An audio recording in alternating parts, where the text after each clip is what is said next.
नमस्कार, मैं हूं राकेश, आप लोगों के सामने स्वागत करता हूं। उम्मीद करता हूं आप सभी लोग बहुत अच्छे होंगे। और डीएसएसबी की वैकेंसी के ऊपर धमाकेदार एंट्री हो रही है भाई। लगभग 5400 के आसपास या 5346 से अधिक पदों के लिए भर्ती जारी हो गया है, नोटिफिकेशन है ना। इसको लेके ही हम लोग बात करने जा रहे हैं। और लगातार डीएसएसबी की परीक्षा हो रही है, पिछले वर्ष जो भर्तियां निकली थी उससे पहले की, और एक नई और एक इवन बड़ी वैकेंसी कही जाएगी। बहुत दिनों से इसका वेट भी था। इसका ड्राफ्ट अगर कहा जाए तो लगभग 6 महीने से इसकी रिक्विजिशन के साथ ये ड्राफ्ट रेडी था और बहुत ही अच्छा समय आया है। देखिए, मैं जैसा मैं देखता हूँ और मैं कई बार मैं बोला भी होगा मैंने कि जो लेटर पीरियड होता है उत्तर भारत के कई राज्यों में, जो लेटर पीरियड होता है साल का, वो वैकेंसी के लिए बड़ा प्रोन होता है। ऐसे ही केवीएस की वैकेंसी भी जो है वो भी साल के आखिरी समय में ही आती है, चीज़ें होते होते। तो ये वैकेंसी आ चुकी हैं और ये बहुत ही शुभकामनाएं पहले तो कि जो लोग डीएसएसबी की परीक्षा दे रहे हैं उनको भी, और जो लोग इसके लिए भी एलिजिबल हैं ज़रूर भर दीजिए भाई फॉर्म। ये बहुत शानदार वैकेंसी, और कुछ पदों में तो इतनी ज़बरदस्त वैकेंसी आई है। टीजीटी मैथमेटिक्स में ऐतिहासिक वैकेंसीज़ हैं। अब मुझे लगता है कि पूरी पोस्ट भर जाए तो बहुत बड़ी बात होगी। लगभग 800-900 पोस्ट हैं मेल कैटेगरी में, फीमेल में भी मिला के।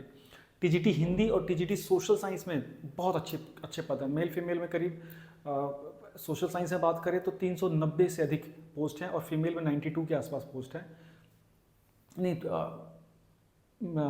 मेल में 310 के आसपास पद हैं और फीमेल में 92 के आसपास टीजीटी सोशल साइंस में। और हिंदी में भी करीब 400-500 पद हैं। तो बहुत बढ़िया वैकेंसी कही जाएगी और लगभग पोस्टों पे आ गई है। भाषा के सभी विषयों पे आ गई है। हिंदी पे आ गया, संस्कृत में आ गया, आपका उर्दू में आ गया, पंजाबी में आ गया, मैथमेटिक्स में आ गया है, साइंस में आ गया है, सोशल साइंस में आ गया है। स्पेशल एजुकेटर में बहुत कम आई हैं, लेकिन ये बहुत ही ऐतिहासिक रूप से वैकेंसीज आई हैं और इसके लिए लग जाइए। और आपने अभी अगर परीक्षा दी होगी तो वेल एंड गुड, इसी को कंटिन्यू प्लीज़ प्लीज़ प्लीज़ कर लीजिएगा। टीजीटी हिंदी और सोशल साइंस, इसके लिए विशेष रूप से लग जाइए। एलिजिबिलिटी को लेकर ज़्यादा परेशान नहीं होना। पूरे देश भर में डीएसएसबी एक ऐसा बोर्ड है जिसकी एलिजिबिलिटी औरों के मुकाबले बहुत ही संयमित है, बहुत ही बेहतर है। अगर आपने 2 वर्ष भी लैंग्वेज पढ़ी हुई है तो आप लैंग्वेज के लिए एलिजिबल हो गए। आपने सोशल साइंस में अगर history, polity, geography, economics, sociology, anthropology, कई सारे विषय हैं, इवन अकाउंट्स वगैरह भी, अगर ये भी आपने 2 वर्ष पढ़ी है तो भी आप एलिजिबल हो जाते हैं। तो बहुत ही बेहतरीन मौका है। इशू थोड़ा सा एक है 30 वर्ष की एज लिमिट का ना। अब इसके लिए देखिए डिफरेंट बातें आती हैं, बच्चे कोर्ट भी जा रहे हैं, बहुत अलग अलग चीज़ें होती हैं, सुनाई देती कि भाई क्या क्या हो रहा है। लेकिन रियलिटी में अगर आप रहेंगे तो अभी 30 साल की एज है, प्लस अलग अलग कैटेगरीज को जो एज रिलैक्सेशन होते हैं वो हैं। सेंट्रल गवर्नमेंट और गवर्नमेंट एम्प्लॉय के लिए 5 वर्ष का एज रिलैक्सेशन है, और जो कैटेगरीज होती हैं अलग अलग उसमें जो एज रिलैक्सेशन होते हैं वो है। विमेंस के लिए एज सच कोई प्रिस्क्राइब एज रिलैक्सेशन नहीं है, जो कोविड के दौरान हमको देखने को मिला था। ठीक है, अब इस पर क्या कुछ चीज़ें हो सकती हैं, हम ये भविष्य के गर्भ में है। बिकॉज आरआर रूल्स जो 3 साल पहले बने उसमें ये चीज़ें बहुत क्लियर हो गई थी। अब या तो फिर आरआर रूल्स ही चैलेंज हो जाए ना, और उस पर कुछ नई बात हो जाए, तब तक तो यही मान के चला जाएगा कि 30 वर्ष की उम्र अगर अनरिजर्व कैटेगरी का बच्चा है तो उसके लिए। अब बाकी SC ST के लिए जो सब्सिक्वेंटली होती हैं, जैसे 3 साल के लिए OBC के लिए, 5 ईयर्स के लिए शायद SC ST के लिए होती है, तो वो आपको देखने को मिलेगी। ये जो पूरा नोटिफिकेशन है करीब 36 पेज का है। इसमें गेस्ट टीचर के बारे में भी लिखा हुआ है कि उनकी क्या एलिजिबिलिटी है, नॉर्मलाइजेशन का भी कंसेप्ट लिखा हुआ है। वो पूरा PDF मैंने दिन में ही डाल दिया था। और यकीन मानिए प्लीज़, ये भारत में जितने भी टीचिंग एग्ज़ाम हैं उसमें सबसे अच्छे तरीके से, और अगर आप पढ़ के एक परीक्षा में सीधे क्लियर होकर यहाँ पे लग सकते हैं तो ये बेस्ट अपॉर्चुनिटी है। आप अभी भी अगर TGT का एग्ज़ाम दे रहे हैं, दिया भी हाल में, तो इस प्रिपरेशन को ना कंटिन्यू रखिए प्लीज़ प्लीज़ प्लीज़।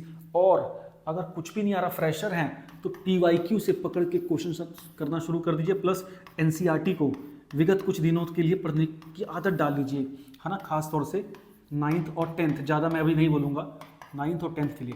इसके आगे मैं आपको गाइड करना शुरू कर दूँगा। प्रीवियस ईयर जितने हैं वो सारे हमारे ऐप पे मिल जाएंगे। एम कीर्ति ऐप अगर आपने इंस्टॉल नहीं किया तो कर लीजिएगा। मैं टेलीग्राम ग्रुप में लिंक डाल दूँगा। टेलीग्राम ग्रुप अगर ज्वाइन नहीं किया उसको जरूर ज्वाइन कर लीजिए। चैनल को सब्सक्राइब कर लीजिए।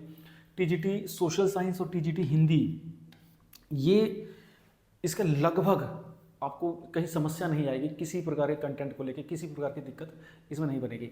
दूसरी चीज़ें हैं कि हम इस पेपर को लेके कब तक के लिए उम्मीद वाले हैं और कैसे कैसे क्या करें। सबसे पहले तो फौरी तौर पे 7 नवंबर से पहले फॉर्म भर लो। ठीक, 7 नवंबर से पहले फॉर्म फिल कर लीजिए। पूरे देश के सभी नागरिक इसमें एलिजिबल होते हैं, बिकॉज दिल्ली यूनियन टेरिटरी है। बस जो ओबीसी है वो दिल्ली का ही वैलिड होता है, बाकी स्टेट के जो ओबीसी हैं वो जनरल काउंट होंगे।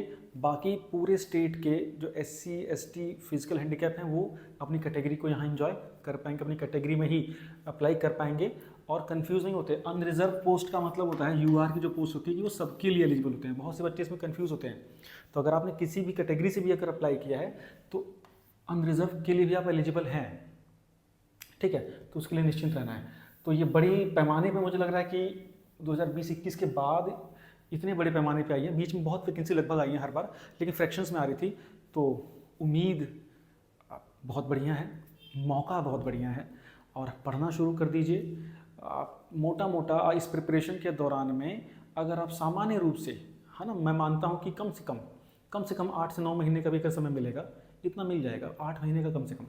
तो अगर आप दैनिक रूप से 3 से 4 घंटे पढ़ेंगे तो ये सिलेक्शन हो जाएगा।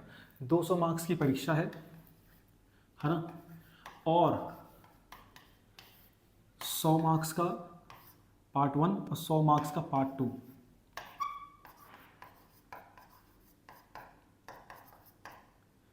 पार्ट बी, है ना। दोनों में आपको अलग अलग क्वालिफाई करना जरूरी होता है। अगर आप जनरल से हैं तो 40% यहाँ पे मार्क्स और 40% यहाँ पे मार्क्स लाने होते हैं मिनिमम। अगर ये मार्क्स स्कोर नहीं होते हैं तो चाहे पोस्ट खाली चली जाए, सिलेक्शन नहीं होगा। कैटेगरीज के लिए ये 35% होता है ओबीसी के लिए, और एससी एसटी फिजिकल हैंडीकैप के लिए 30% होता है, ठीक है। इसको ध्यान दे देना है। और आपकी अगर एलिजिबिलिटी बनती है तो प्लीज़ प्लीज़ प्लीज़ इस फॉर्म को फिल कीजिए। ये मत सोचिए कि क्या होगा, दिल्ली में है, कहाँ हम दे पाएंगे नहीं दे पाएंगे, वहाँ नौकरी कैसे होगी। भाड़ में जाने दीजिए सारी थॉट्स को। सबसे पहला लक्ष्य है सिलेक्शन लीजिए, बाकी सारी चीज़ें परम्यूटेशन कम्बिनेशन हम बाद में लगाएंगे। चैनल में पहली बार है, सब्सक्राइब कर लीजिए। और किसी प्रकार की समस्या है तो आप सीधे हमसे कमेंट में मैसेज कर सकते हैं, या हमारा नंबर अगर आपके पास ज़रूर होगा, नंबर को लिख लीजिए 7678668827, उस पर सीधे बात कर सकते हैं, ठीक है। चलिए।